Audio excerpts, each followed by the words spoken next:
الرجيم بسم الله الرحمن الرحيم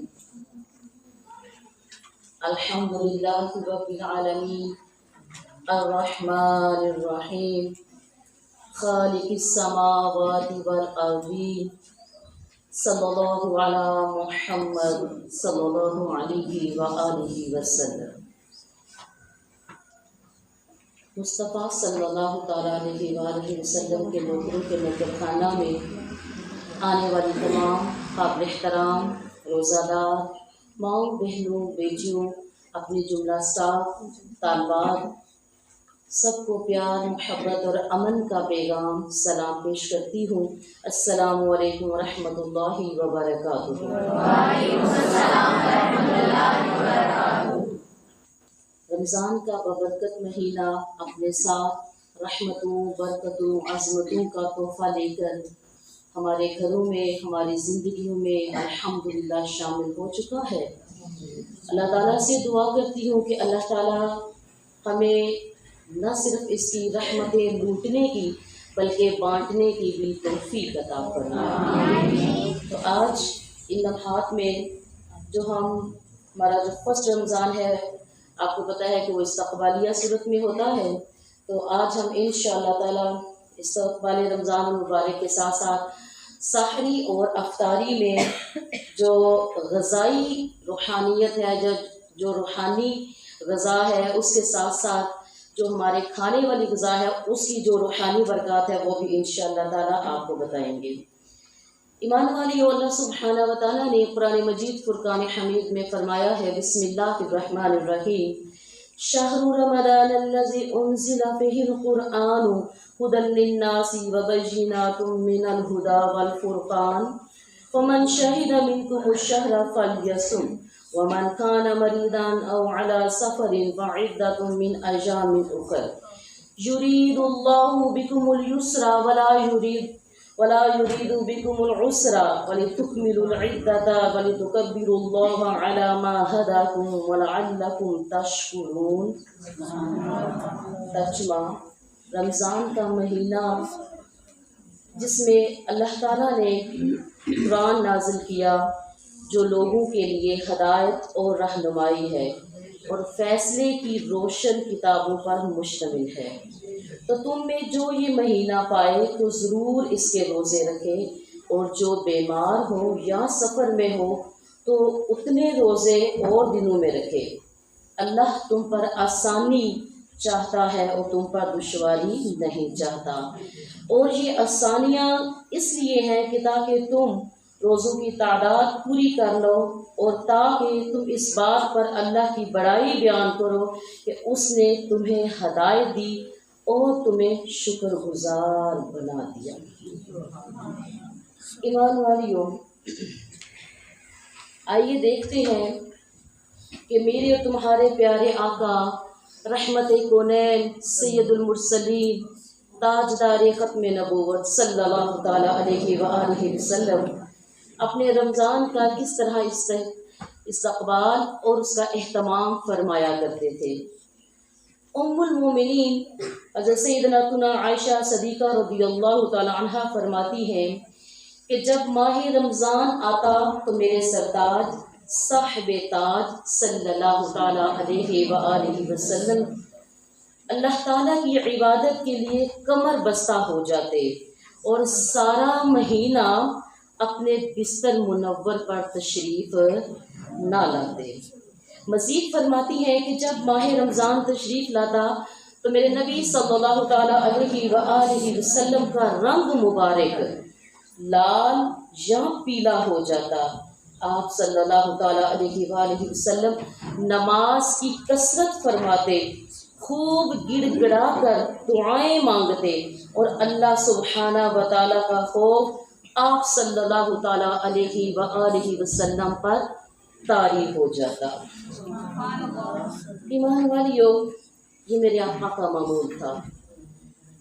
آئے اب عاشقان رسول سرکار کے نوکروں کو ذرا طرز بتائیں ان کا بھی، جو میرے رسول صلی اللہ تعالیٰ علیہ وآلہ وسلم سے والہانہ عشق کرتے ہیں، محبت کرتے ہیں، آپ کے فرمان، آپ کی زندگی کے وہ تابع دار ہوتے ہیں، وہ اپنے رمضان کو کیسے خود سنوارتے تھے اور پھر دوسروں سے بھی سنوارنے کی تلقین کرتے تھے۔ امیر المومنین حضرت عمر فاروق رضی اللہ تعالی عنہ یکم رمضان المبارک کی شب نماز مغرب کے بعد لوگوں کے ایک نصیحت آموز خطبہ فرمایا کرتے تھے، اور وہ اس طرح تھا کہ اے لوگو بیٹھ جاؤ، بے شک اس مہینے کے روزے تم پر فرض کیے گئے ہیں، تم پر فرض کیے گئے ہیں، البتہ اس میں نوافل کی ادائیگی فرض نہیں ہے، لہٰذا جو بھی نوافل ادا کرنے کی استطاعت رکھتا ہو تو اسے چاہیے کہ وہ نوافل ادا کرے، کیونکہ یہ وہی بہترین نوافل ہے جس کے بارے میں اللہ سبحانہ و تعالی نے ارشاد فرمایا ہے کہ جو نوافل کی ادائیگی کی استطاعت نہیں رکھتا اسے چاہیے کہ وہ اپنے بستر پر سو جائے۔ ایمان والیو، آگے فرمایا، اور تم میں سے ہر بندہ یہ نہ کہے کہ اگر فلاں روزہ رکھے گا تو میں رکھوں گی، اگر فلاں عبادت کرے گا تو میں کروں گی، کوئی ایسا نہ کہے، بلکہ جو کچھ بھی ادا کرے وہ فقط اللہ کی رضا کے لیے کرے۔ آگے فرمایا، اور تم میں سے ہر شخص کو یہ بات معلوم ہونی چاہیے کہ جب تک وہ نماز کے انتظار میں ہوتا ہے، یعنی جو اگلی نماز ہے اس کے انتظار میں ہوتا ہے، در حقیقت وہ نماز میں ہی ہوتا ہے۔ سبحان اللہ، یعنی دوسری نماز کا جو انتظار ہے وہ بھی ہمیں نماز ہی جیسی برکات، نماز ادا کرنے جیسی برکات میسر کر رہا ہے۔ سبحان اللہ۔ آپ نے آگے فرمایا، آپ نے 2-3 مرتبہ یہ ارشاد فرمایا کہ اللہ سبحانہ و تعالیٰ کے گھر میں فضول باتیں کرنے سے بچتے رہو، پھر 3 مرتبہ آپ نے یہ ارشاد فرمایا کہ خبردار تم میں سے کوئی بھی ہرگز اس مبارک مہینے کو فضول نہ گزارے، فضول نہ گزارے، بلکہ مسلمانوں کا طرز کیا ہونا چاہیے، ہمارا ذوق شوق یا ہماری توجہ صرف کھانے کی طرف نہیں، بلکہ ہمیں اپنی عبادت کو فوکس کرنا ہے، ہمیں اس مقدس مہینے میں اخلاص کے ساتھ کثرت سے نفل عبادت کی ترغیب بھی دلانی چاہیے۔ فرض تو الحمدللہ ہم ادا کرتے ہیں، اپنے فرض نماز کی پابندی کیجئے، اگر کوئی قضا ہوئی ہے تو قضا کیجئے، اپنے روزے کا مکمل ادب اور احترام کیجئے، اور پھر اپنے گھروں میں کتاب اللہ کے ساتھ، اللہ کی کتاب کے ساتھ گھروں کی برکتوں میں رونقیں بڑھائیے۔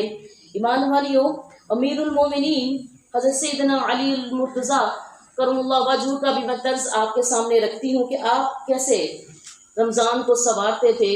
جب ایمان والیوں رمضان مبارک کی پہلی رات ہوتی تھی نا، تو آپ باہر نکلتے کیا دیکھتے کہ مساجد میں قندیلیں چمک رہی ہیں اور بہت سے لوگ کتاب اللہ کی یعنی کہ قرآن پاک کی تلاوت کر رہے ہیں۔ یہ دیکھ کر آپ نے ارشاد کیا فرمایا، حضرت امیر المومنین حضرت عمر فاروق کے حوالے سے آپ انہیں کیا دعا دیتے، کیونکہ حضرت امیر المومنین عمر فاروق اپنے دور میں بہت زیادہ رمضان مبارک کے استقبال کے اوپر وہ واعظ و نصیحت کیا کرتے تھے، تو آپ نے کیا دعا انہیں دی کہ یا اللہ امیر المومنین حضرت سیدنا عمر فاروق ان کی قبر کو اللہ تعالیٰ سے یہ دعا کی کہ اللہ تعالیٰ آپ کی قبر کو ویسے ہی منور کر دے جیسے آپ نے رمضان المبارک میں مساجد کو قرآن سے منور کر دیا۔ تو آپ یہ دیکھیے کہ کتنا اہتمام تھا ان کا نماز، روزہ اور کتاب اللہ کے ساتھ، قرآن پاک کے ساتھ میں۔ تو ہمیں بھی چاہیے کہ ہم بھی اس مقدس مہینے میں عظیم الشان طریقے سے خوشی جو رمضان کی منا رہے ہیں اور مناتے ہیں، اس کی تیاری اپنے دل سے کریں، اس کی تیاری اپنے دل سے کریں، اور ایسے فضولیات اور غفلت سے گزارنے کی بجائے اخلاص کے ساتھ نیک اعمال کریں، اخلاص کے ساتھ ہم اپنے فرائض، اپنے واجبات، اپنے سنن، اپنے نوافل، اپنے مستحبات، اپنے ذکر و اذکار، تلاوت قرآن پاک، زکوٰۃ، فطرانہ و صدقہ، خیرات و عشر، عطیات، تہجد، اشراق، چاشت وغیرہ میں جتنی بھی عبادات ہیں، غربا و مساکین کی امداد کے ذریعے، شب بیداری کے ذریعے جتنی بھی عبادات ہیں اس کو اخلاص کے ساتھ کریں، اس کو خوشی کے ساتھ کریں، تو انشاءاللہ تعالی برکات ہمارے دامنوں میں ہوگی۔ اس میں اپنی نیت کو ضرور ہم نے شفاف رکھنا ہے، ہم نے اپنی نیت کو شفاف رکھنا ہے۔ اور ایمان والیوں، جیسے کہ رمضان الحمدللہ ثم الحمدللہ ہمارے دسترخوانوں کو وسیع کر دیتا ہے، برکتیں آ جاتی ہیں، وہاں پر سحری اور افطاری کے حوالے سے بھی کچھ چیزیں میں نے آپ سے آج رکھی ہوئی ہیں کہ میڈیکلی اور پھر روحانی صورت میں سحری اور افطاری کے اوقات میں ہم کس طرح اپنے آپ کو تندرست رکھ سکتے ہیں تاکہ ہم زیادہ سے زیادہ اپنے روزوں سے لطف اندوز ہو سکیں جو اس کی برکات ہیں۔ آپ کو پتہ ہے کہ اللہ تعالیٰ کو ہمارا خالی روزہ رکھنا یا منہ بند کرنا، اس کو اللہ تعالیٰ کو اس کی طلب نہیں ہے۔ تو اپنی سحری اور افطاری کو بھی ہم نے سجانا ہے، اور اس کے لیے بھی کیا کھائیں کیا نہ کھائیں، کیا بنائیں، تھوڑا سا جدول میں آپ کے سامنے رکھوں گی، تو کوشش کروں گی کہ آپ کو اچھے طریقے سے اس کے اوپر میں لے کے بھی آ سکوں، جو کہ تھوڑا سا مشکل ہوتا ہے کیونکہ کچھ چیزیں ہمیں چسکے مسئلے کی چھوڑنی ہوتی ہیں، تو جہاں پہ ہمارے اتنے دسترخوان ہو، تھوڑا دسترخوان ہمیں لمیٹڈ کرنا ہوتا ہے، تو مشکل ہوتا ہے لیکن ناممکن نہیں۔ انشاءاللہ تعالی ہم کوشش کرتے ہیں کہ ہم اپنی جو کچھ بری چیزیں ہیں ان کو چھوڑیں، یا جو پھر ہماری جو چیزیں ہماری فضول خرچی میں جا رہی ہیں ان کو چھوڑیں۔ ایمان والیوں، جیسے کہ آپ سب کو پتہ ہے کہ روزہ ہماری بخشش اور مغفرت کا بہترین ذریعہ ہے، اور یہ ہماری جسمانی نشوونما کے ساتھ ساتھ، جسمانی صحت و تندرستی کے ساتھ ساتھ ہماری روحانی برکات کا بھی ذریعہ ہے۔ جیسا کہ اللہ کے نبی صلی اللہ تعالیٰ علیہ وآلہ وسلم کا فرمان عالی شان ہے کہ روزہ رکھو صحت یاب ہو جاؤ گے۔ کتنی برکت ہے، روزہ رکھو صحت یاب ہو جاؤ گے۔ ایمان والیوں، آپ سب کو پتہ ہے کہ اس مہینے کے معمولات میں جو معمولات ہوتے ہیں وہ دیگر مہینوں سے جدا ہوتے ہیں، لہٰذا اس مہینے میں کھانے پینے میں بہت زیادہ ہمیں احتیاط کی ضرورت ہوتی ہے، کیونکہ بسا اوقات بے احتیاطی صحت کی جو ہے نا وہ خرابی تک ہمیں لے جاتی ہے۔ سحری اور افطاری، اب اس میں کیا کھائیں اور کن چیزوں کا ہم جو ہے وہ معاملہ کر سکتے ہیں، اس میں چند سیرت النبی صلی اللہ تعالیٰ علیہ وآلہ وسلم کے پھول آپ کے دامنوں میں رکھنا چاہوں گی۔ چننے والی چن لیں گی پھول، وہ چننے والی تو چن لیں گی سیرت النبی کے۔ تو ایمان والی، کیونکہ اس سے انشاءاللہ تعالیٰ ہماری جو صحت ہے وہ بہت برقرار رہے گی، اور روزہ رکھنے سے جو ہماری کمی ہوتی ہے اس میں بھی برکت ہوگی، اور جو روزہ غلط غذائیں کھانے سے یا زیادہ غذائیں کھانے سے جو خرابی ہوتی ہے ہم اس نقصان سے بھی بچ جائیں گے۔ اور دوسری یہ بات ہے کہ یہ جو جدول آپ کے سامنے رکھا جائے گا، اس میں آپ کی نیت کیا ہونی چاہیے کہ آپ یہ جو جدول بھی اختیار کر رہے ہیں فقط اللہ کی رضا کی خاطر اس کو اختیار کریں گے، اور انشاءاللہ تعالیٰ پھر مددگار بھی کون ہوگا؟ اللہ سبحانہ و تعالیٰ پھر صبر بھی دے دے گا نا آپ کو، پھر وہ جو اتنی زیادہ ہمارے چسکے مسکے ہیں اس پہ ہمیں صبر بھی آ جائے گا انشاءاللہ تعالیٰ۔ تو چلتے ہیں سحری کی طرف کہ سحری میں ہمیں کیا کھانا چاہیے۔ جیسا کہ آپ سب کو پتہ ہے کہ سحری کرنا نبی صلی اللہ تعالیٰ علیہ وآلہ وسلم کی سنت مبارکہ ہے، اور اس کا یہ فائدہ بھی ہے کہ اس میں روزے میں جو قوت حاصل ہوتی ہے، سحری کرنے سے روزہ رکھنے میں انسان کو کیا حاصل ہوتی ہے؟ قوت حاصل ہوتی ہے۔ تو پہلی چیز جو سحری میں ہماری بہنیں انشاءاللہ تعالیٰ کریں گی وہ یہ ہے کہ سحری میں دودھ اور اس سے بنی اشیاء کا استعمال کیجیے، دودھ لکوڈ فارم میں جو۔ دوسری چیز، چکی کے آٹے کی روٹی، دلیا یا باسمتی چاول یا دال روٹی وغیرہ استعمال کیجیے، اس سے بھوک لگنے میں ذرا دیر لگتی ہے ان غذاؤں سے۔ تیسری چیز، دہی توانائی، ایمان والی جیسے آپ سب کو پتہ ہے کہ یہ قوت کا خزانہ ہے، دہی کو تو ایک کمپلیٹ ڈائٹ بھی کہا جاتا ہے، تو تو یہ دہی توانائی برقرار رکھتا ہے. کوشش کر کے دہی گھر میں ہی بنائیں کیونکہ گھر میں بنے ہوئے دہی میں کیلشیم زیادہ ہوتی ہے. بیسٹ ہے گھر کا دہی، بیسٹ ہے. تو اس کو اپنے سحری میں آپ شامل کیجئے. چوتھی چیز، دہی میں اگر زیرہ، الائچی یا خوبانی شامل کر کے کھا لیں اور لسی بھی پی لیں تو اس سے آپ کا انشاءاللہ تعالی بڑا اچھا سحری کا اہتمام ہو جائے گا. پانچویں چیز، سحری ذرا تاخیر سے کریں، لیکن اتنی تاخیر بھی نہ کریں کہ صبح صادق کا شک ہونے لگے. اتنی بھی تاخیر نہ کرے کہ صبح صادق کا، لیکن اتنی جلدی بھی نہ کرے کیونکہ اس میں پھر انسان کو بھوک لگنا شروع ہو جاتی ہے. تو تاخیر کرے یعنی کہ درمیانہ وقت اختیار کرے. پہلے اپنی عبادت کرے، جب آدھا گھنٹہ بند ہونے میں رہ گئے تو اپنی افطاری کو آپ مکمل کر لیجیے. اس کے بعد میں چھٹی چیز، بغیر شکر والے جوس یا دودھ والے جوس پیجیے، اس سے پیاس کم لگتی ہے. ویسے بھی آپ کو پتہ ہے کہ شکر جو آرٹیفیشل ہوتی ہے، جس کو چینی بھی بولتے ہیں، شوگر، یہ انسانی صحت کے لیے اچھی نہیں ہے. اس کی بجائے اگر آپ گڑ یا اس کی جو پیسا ہوا شکر ہے وہ اچھی ہے. چینی سے اوائڈ کریں، اپنی زندگیوں سے کوشش کریں کہ نکلتی تو نہیں لیکن بہرحال کم کر دیجیے یہ جو چینی ہے، شوگر. تو اپنی ڈائٹ میں جو میٹھا ہے سحری میں کم کیجیے کیونکہ اس سے زبان خشک ہوتی ہے اور وہ پھر پیاس لگتی ہے. آگے ساتویں چیز، سحری میں ایمان والیوں شوربے والا سالن استعمال کریں، ٹھیک ہے، جس میں آپ کو لیکوڈ فارم میں ہو. کھا دوسرا بھی سکتے ہیں لیکن یہ کچھ لوگوں کو جن کو روزہ رکھنے میں تھوڑی پرابلمز ہوتی ہے نا، یہ ان کے لیے خاص بینیفیشل چیزیں ہیں. عام بندے کے لیے تو الحمدللہ وہ جو بھی کھائے اس کے لیے اتنا نہیں ہوتا، لیکن اس میں حکمتیں ہیں. تو کیا میں نے بولا کہ آپ جب سالن لیں تو کون سے والا؟ شوربے والا سالن استعمال کریے. آگے آٹھویں چیز ہے کہ جو ہماری بیٹیاں یا بچے جو روزہ رکھتے ہیں ان کو سحری میں آپ مائع پروٹین والی غذائیں ضرور دیں، جیسے کہ دودھ والا شربت، اور اس کے ساتھ میں کوئی بھی جو لیکوڈ چیز ہے وہ بچوں کو دیں تاکہ ان کے اندر جو پروٹین کی کمی ہے وہ ہرگز نہ ہو. آگے اس کے بعد 9واں پوائنٹ ہے کہ سحری میں پراٹھے کی بجائے، ویسے تو ہے یہ ذرا تھوڑا ظلمی میں کرنے لگی بات کہہ کے، کہ آپ لوگ پراٹھے کی بجائے سحری میں زیتون کا جو آئل ہوتا ہے نا، اولیو آئل، اس سے روٹی کو اگر آپ تھوڑا بہت کرنا چاہتے ہیں، نرم کرنا چاہتے ہیں تو وہ کر لیں، وہ زیادہ بہتر ہے. اور پھر رات کا جو بنا ہوا سالن ہے اس کے ساتھ تناول کریں. وہ یوزلی تازہ نہیں بناتے لیکن کچھ لوگوں کا مزاج ہے کہ وہ جو تازی چیز گرم چاہے منہ جا جائے لیکن گرم ہمیں چاہیے. ہاں، تو اس لیے کوشش کریں کہ اولیو آئل، ویسے خشک روٹی جو ہے نا وہ بیسٹ ہے.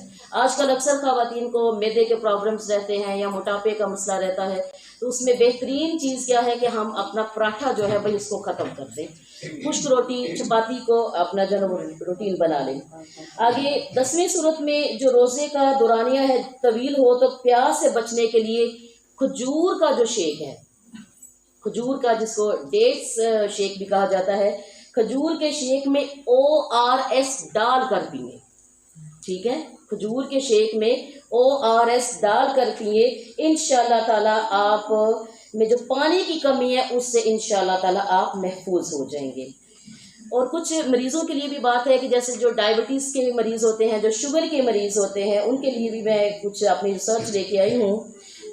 یا پھر جو بلڈ پریشر کے جو مریض ہوتے ہیں کہ وہ اپنا شوگر لیول اور اپنا بلڈ لیول ٹھیک رکھنے کے لیے، قوت اپنے آپ کو دینے کے لیے، اپنے آپ کو طاقت دینے کے لیے سحری میں کھجور کا استعمال ضرور کریں.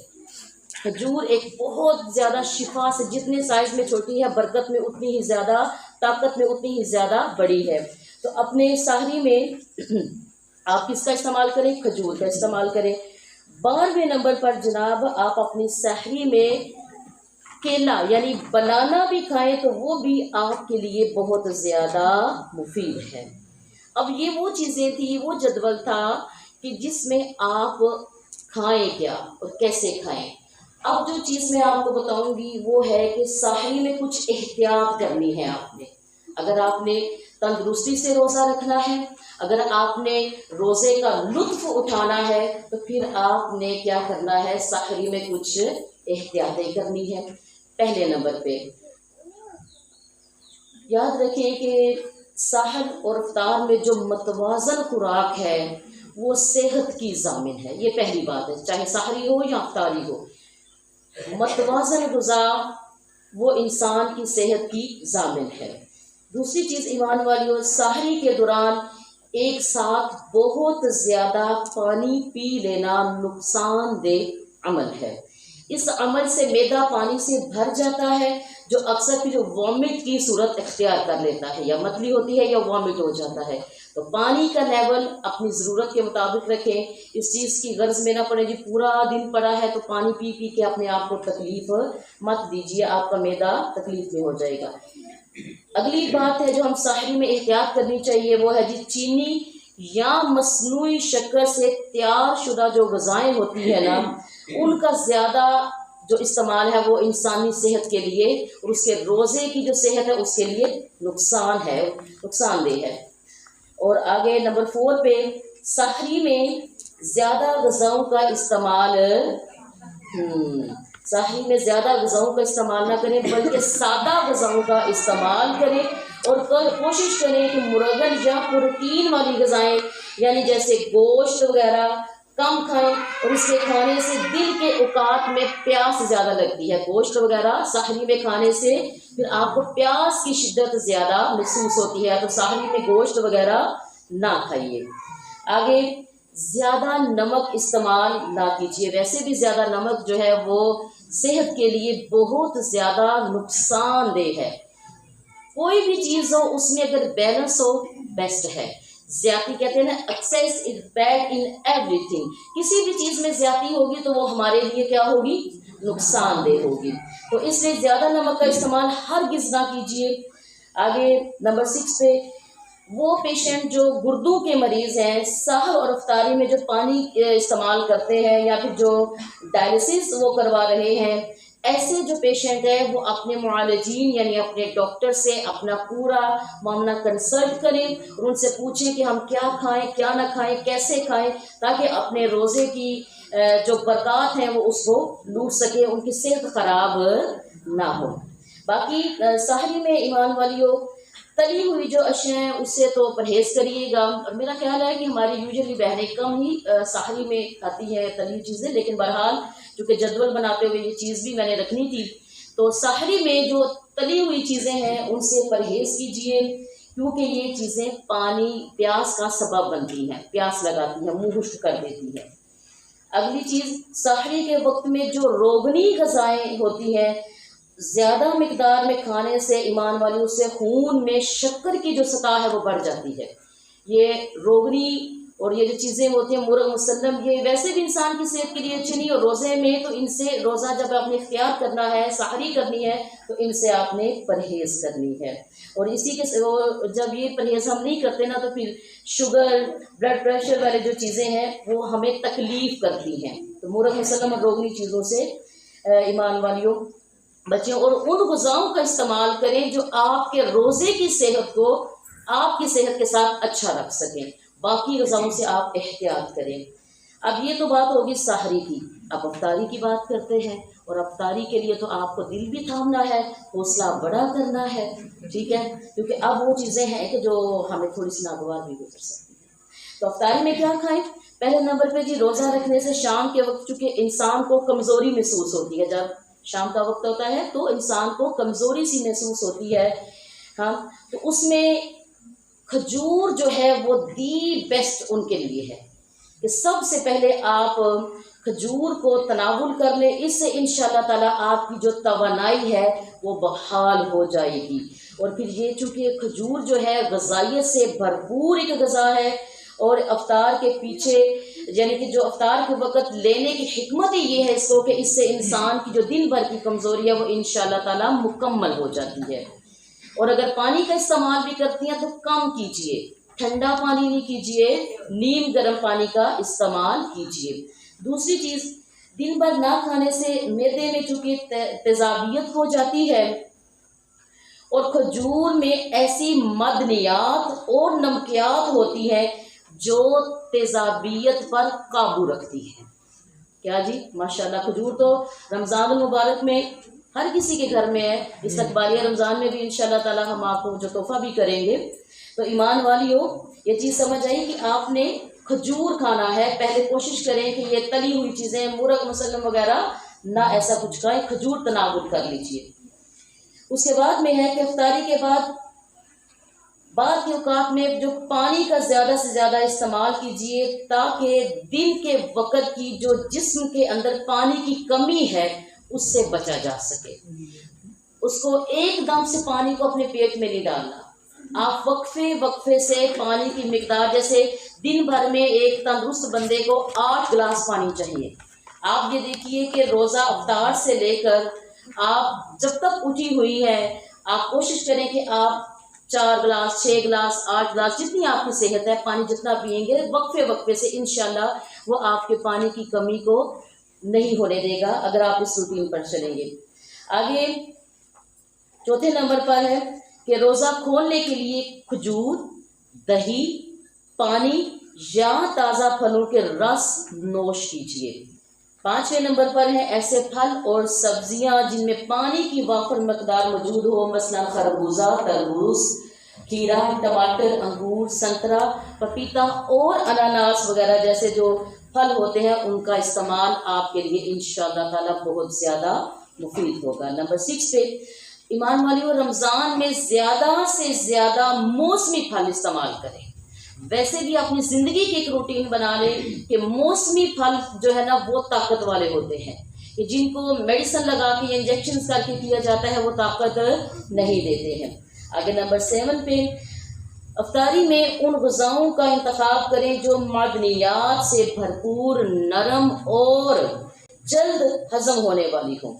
8ویں چیز کولڈ ڈرنکس اور بازاری مشروبات کی بجائے روایتی مشروبات مثلا لسی، الحمدللہ، لیمو پانی، شکنجبین جس کو کہا جاتا ہے، فالسے کا شربت اور ملک شیک وغیرہ آپ کی صحت اور جیب دونوں کے لیے انشاءاللہ تعالی مفید ہوگا. تو آرٹیفیشل فلیورز کو بالکل استعمال نہ کریں. آپ اسٹوڈنٹ کولڈ ڈرنکس بیٹے پینی ہے رمضان میں؟ خواتین نے کھانا ہضم کرنے کے لیے ویسے بھی کچھ یقین جانے ہمیں کوشش کرنی چاہیے کہ ہم کولڈ ڈرنک سے اوائڈ کریں، اور اگر ہمیں 7 اپ یا سپرائٹ کسی میدے کی وجہ سے پیتے ہیں تو اس میں پانی مکس کر لیں، ڈائریکٹ اس کو بھی نہ پئیں. ٹھیک ہے. اور بیسٹ کیا ہے جو ہمارے گھر کی روایتی چیزیں ہیں، دیکھیں نا وہی چیزیں ہماری صحت کے لیے اچھی ہیں. ہم کتنے بھی آرٹیفیشل ہو جائیں بات ہماری ادھر ہی ہے کہ جو ہمارے بڑے کرتے تھے نا اپنے کھانے میں آج بھی وہی ہے. تو اب چلتے ہیں جی افطاری میں کچھ احتیاطوں کی طرف. اب احتیاط کس سے کرنی چاہیے؟ اللہ اللہ یہ تو بڑی بات آ گئی ہے. پکوڑے، سموسے اور ان جیسی جو دیگر اشیاء ہم بناتے ہیں کھائیں ضرور کھائیں، لیکن ہفتے میں 1 دن کھا لیں، ہفتے میں 2 دن کھا لیں، یا پھر اگر آپ ڈیلی بیس پہ کر رہی ہیں تو اس میں کیا کریں، آپ ڈیلی بیس میں یہ کر لیں 1 چسکا، صرف 1 چسکا، کم مقدار میں چسکا لگانے کے لیے اپنے دسترخوان پہ رکھ لیجیے. ایسا نہیں کہ کھانا نہ کھائیں اور اپنے چسکے مسکے سے ہی اپنا پیٹ بھر لیں، وہ ہمارے معدے کے لیے نقصان دہ ہے. ٹھیک ہو گیا. اب دوسری چیز کیا ہے ایمان والیوں، کڑک چائے. یہ جو کچھ بہنیں اسٹرانگ ٹی لیتی ہیں یہ صحت کے لیے گزر ہے. کڑک چائے، کافی، سافٹ ڈرنک یا اس جیسی جو دیگر مشروبات ہوتی ہیں جس میں مسالہ جات یا تیز مرچ وغیرہ ہوتی ہے اس سے کیا کرنا ہے، پرہیز کرنا ہے. افطاری میں ان چیزوں سے پرہیز کرنا ہے. تیسری چیز سالن وغیرہ میں جو مرچ مسالہ ہے نارمل رکھیں. تیز مسالے سے پیاس معدے کی، سینے کی جلن اور پیٹ کی خرابی کا سبب بنتی ہے. ویسے یہ بھی میں نے بڑی مشکل بات کہتی ہے کیونکہ ادھر تو پیٹ خراب ہو جائے ہم دوائیاں کھا لیں، مرچا نہیں تو پھر سالن ہی نہیں ہے. ٹھیک ہے جی، دیکھنے انہیں پتہ ہے نا. ٹھیک ہو گیا. تو بھائی مرچوں سے پرہیز کیجیے. آگے نمبر 4 پہ افطار کے وقت بہت ٹھنڈا، ابھی تو ماشاءاللہ موسم بہت اچھا ہے، میں امید کرتی ہوں کہ ٹھنڈے پانی کی ضرورت ہمیں ہرگز نہیں ہوگی. نارمل پانی، تازہ پانی، اور اگر آپ کے گھر میں ٹوٹی میں ٹھنڈا ہے تھوڑا سا اس کو نیم گرم کر لیجیے، ڈائریکٹ ٹھنڈا پانی میدے میں نہ ڈالیے. ٹھیک ہو گیا. تو ایمان والیوں ٹھنڈے پانی سے اوائڈ کیجیے، کیونکہ روزے میں فوراً برف کا ٹھنڈا پانی پی لینے سے گیس اور معدے اور جگر کے ورم کے لیے یہ چیزیں نقصان دہ ہیں، ایک خطرہ ہے۔ آگے نمبر 5 پہ افطاری میں جو کھانا ہے وہ کم کھائیں۔ کس میں؟ افطاری میں کھانا کم کھائیں، کیونکہ سارا دن بھوکا رہنے کے بعد اگر آپ کا جسم ایک دم بہت زیادہ غذا حاصل کر لیتا ہے نا، تو پھر پیٹ میں گیس پیدا کرنے سمیت معدے کے دیگر امراض جو ہے وہ جنم لے سکتے ہیں۔ تو اس کے لیے بہترین ایک چیز ہے کہ آپ پہلے ہلکا سا اپنا روزہ کھولیں، افطاری کریں، اس کے بعد میں نماز کے بعد میں آپ کھانا کھا لیں، یا کچھ بہنیں تراویح کے بعد کھانا کھاتی ہیں مناسب مقدار میں۔ رات سوتے میں بھی پیٹ بھر کے کھانے سے پرہیز کیجیے، اس سے بھی انسان کے بہت زیادہ نیند میں خلل پیدا ہوتا ہے اور جسمانی مسائل بھی پیدا ہوتے ہیں۔ تو اللہ پاک سے دعا کر سکتی ہوں کہ جو میں نے اپنی بہنوں کو ان کی صحت اور ان کی فٹنس کے لیے اور پھر روزے کو انجوائے کرنے کے لیے جو کچھ چیزیں ان کے سامنے رکھی، ان کے دل اور من کو لگی ہوں گی، اور انشاءاللہ تعالیٰ وہ عمل بھی کریں گے انشاءاللہ۔ ایمان والیوں بس آخر میں اتنا ہی کہوں گی کہ یہ جو رمضان کا مہینہ ہے نا، یہ یقین جانیے کہ میرے نبی کا عمل کیا تھا کہ آپ 1 ماہ تک اب بستر منور پر تشریف نہیں لاتے تھے، یعنی آپ اتنی عبادت، وہ خدا کی ہو یا اس کی مخلوق کی طرف وہ معاملہ ہو، اللہ کے نبی اتنی عبادت کا اہتمام فرمایا کرتے تھے صرف اس مہینے میں۔ اور کیوں، ویسے تو آپ کی کمپلیٹ جو لائف ہے، پوری زندگی، وہ تو بہترین نمونہ ہے، لیکن اس مہینے کا تو خاص اہتمام تھا نا۔ تو ایمان والیوں ہمیں بھی یہی چیز کرنی ہے کہ اب اس مہینے میں ہمارا زیادہ تر فوکس اپنی عبادت پہ ہونا چاہیے۔ اگر میں اب ایک مثال دوں، ٹھیک، اب آپ نے بھی یہ گھروں میں جا کے کرنا ضرور ہے کہ ہم زیادہ اپنی روٹین لائف میں قرآن پاک کو تھامتے ہیں یا موبائل کو تھامتے ہیں؟ جی یہ ایک چیز ہے نا، ٹھیک ہے، کہ ہم نے یہ چیز خود سوچنی ہے کہ ہم کس کو زیادہ تھام رہے ہیں۔ اب یہ ایک جو ذریعہ ہے موبائل، یہ آپ کو پتہ ہے کس چیز کا ذریعہ ہے؟ صرف ایک دوسرے کو کمیونیکیٹ کرنا، ایک دوسرے کے حال حوال کرنا، جدید دور کے ساتھ اپنے آپ کو رکھنا وغیرہ۔ لیکن ہمارا زیادہ وقت اس پر یہ دوسری تیسری چیزیں، یہ گندی چیزیں، یہ تو بالکل آنکھ کا زنا نہیں کرنا، بالکل ان چیزوں سے پرہیز کیجیے اور کروائیے۔ گھروں میں کوئی ایسی چیز نہ ہونے دیجیے کہ جس سے آپ کے رمضان کا ادب جو ہے وہ محفوظ نہ رکھا جائے۔ سمجھ آ گیا نا؟ کیونکہ ایمان والیوں آپ جو یہاں پر آئی ہو نا رمضان کے مہینے میں، یہ عبادت ہے، جتنے قدم چل کر آئی ہوں، اور آپ یقیناً ان خواتین سے بہتر ہو جو گھروں میں اس وقت اپنے وقت کو فضولیات میں گزار رہی ہیں، ان عورتوں سے بہتر ہو۔ اب اس میں سب کا ذکر نہیں ہے۔ میں نے ایک حدیث آپ کو سناتی ہوں جس میں اللہ کے نبی صلی اللہ تعالیٰ علیہ وآلہ وسلم فرما رہے ہیں کہ جو شخص دینی علم کی جستجو کے لیے کسی راہ کا مسافر ہوا، دینی علم کی جستجو کے لیے کسی راہ کا مسافر ہوا، تو اللہ تعالیٰ اس کے لیے جنت کی راہ آسان کر دیتے ہیں۔ رحمتوں برکتوں کا مہینہ ہے، ایمان والیوں یاد رکھو، بے زبان کو جب وہ زبان دیتا ہے، بے زبان کو جب وہ زبان دیتا ہے، پڑھنے کو پھر وہ قرآن دیتا ہے، بخشنے پہ آئے جب امت کے گناہوں کو، بخشنے پہ آئے جب امت کے گناہوں کو، تحفے میں گناہ گاروں کو رمضان دیتا ہے۔ اللہ تعالیٰ کا 100 بار شکر ہے، 1,00,000 بار شکر ہے۔ دعاؤں میں یاد رکھیے گا اور اس پیغام کو زیادہ سے زیادہ پھیلائیے اور اپنے رمضان کو خوب سنوارنے کی کوشش کیجیے۔ والسلام فی امان اللہ۔